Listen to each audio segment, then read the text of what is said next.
یہ ہے مجاہدہ جس کے بارے میں نبی پاک صلی اللہ علیہ وسلم فرمایا رجعنا من الجہاد الاصغر الى الجہاد الاکبر. قیلا بل جہاد الاکبر یا رسول اللہ صلی اللہ علیہ وسلم؟ قالا الا وہی مجاہدۃ النفس. یہ وہ مجاہدہ نفس ہے، انسان نیکی کر کر کے اپنے نفس کو کمزور کرتا رہے، اور جب یہ کمزور رہے گا تو اس انسان کا تعلق اللہ کی ذات سے باقی رہے گا. یہی زندگی ہے اولیاء اللہ بزرگان دین کی. انہوں نے اپنی زندگی سے ہمیں یہی سبق دیا ہے. انہیں ساری زندگی جہاد بن نفس کیا ہے. نبی پاک صلی اللہ علیہ وسلم کی زندگی کے حوالے سے آپ نے جو مکی زندگی ہے، مکی زندگی کے اندر جہاد بن نفس کی تعلیم دے کر، جہاد بن نفس کی تعلیم دے کر امت کو تعلیم دی ہے. آپ کو جہاد بن نفس کی ضرورت نہیں ہے، یہ تعلیم امت کے لیے ہے.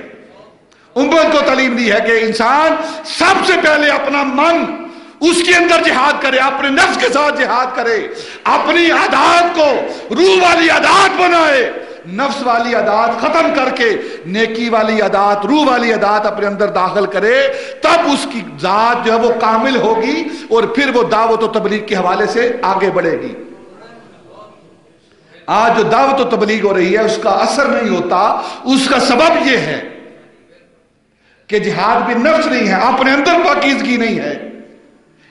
لاکھوں علماء واضح کرتے ہیں، تقاریر کرتے ہیں، لیکن لاکھوں علماء واضح و تذکیر کرنے والے ایک طرف اور حضرت خواجہ معین الدین چشتی اجمیری کی نکاح ایک طرف.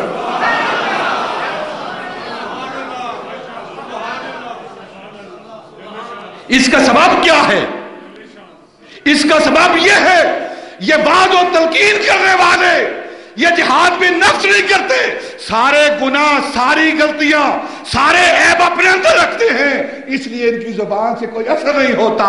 اور حضرت خواجہ معین الدین چشتی اجمیری، حضرت داتا علی اجمیری صرف نگاہ پھیرتے ہیں، 99 لاکھ لوگوں کو مسلمان کرتے ہیں.